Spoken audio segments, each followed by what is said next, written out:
Ragazzi, che spettacolo, spettacolo veramente.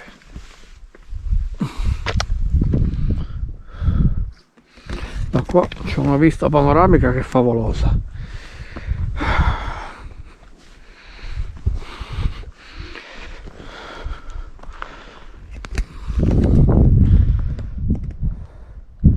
Il complesso dei servizi dove cavolo si trova?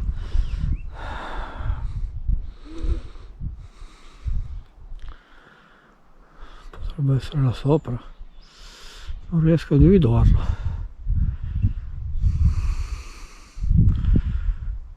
Forse là sopra. Qua mi trovo sul tetto del nuraghe. È una struttura solida, però comunque credo che fare una roba del genere, piazzare tutte queste pietre una sopra l'altra in questo modo, che lavoro, accidenti. Però preferisco stare nella parte esterna, non si sa mai.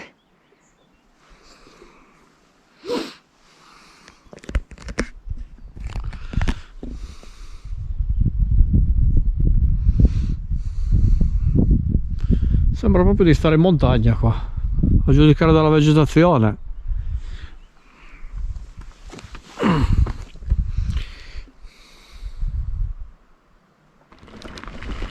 Ok, proseguiamo il giro.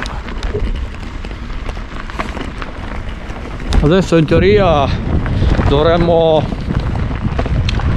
arrivare nei pressi di altre due aree archeologiche, dopodiché praticamente il giro è finito, si torna alla macchia.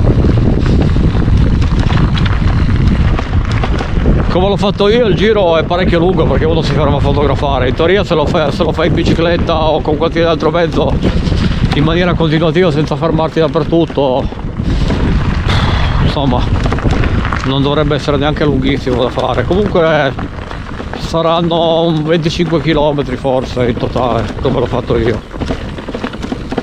Dipende se devi tornare indietro in alcuni tratti oppure no.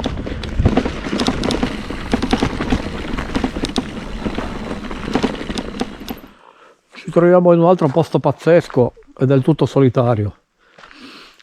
Siamo in località Fontana Sabrecca, però in teoria dovrebbe esserci una sorgente d'acqua con una fontana, appunto, ma non sono riuscito a trovarla. Questa zona comunque ha tutta l'aria di essere un campeggio estivo, qualcosa del genere. Un po' più in là c'era addirittura un locale con servizio ristorante, bar, eccetera eccetera, ma è tutto chiuso. Tanto per cambiare è tutto chiuso. Pazzesco. Il posto è bellissimo, niente da dire, però evidentemente i clienti sono quelli che sono. Come al solito chi viene in Sardegna viene per il mare, ma non per queste cose qua. Quindi un posto immerso nel verde in una località così bella con così tante cose da vedere rimane deserto ed è obbligato a chiudere per mancanza di clienti.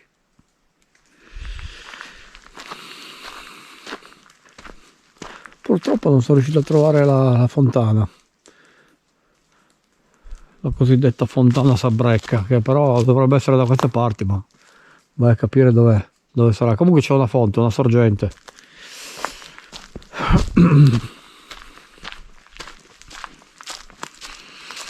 Peccato. Beh, qua c'è un rubinetto, acqua però non ce n'è.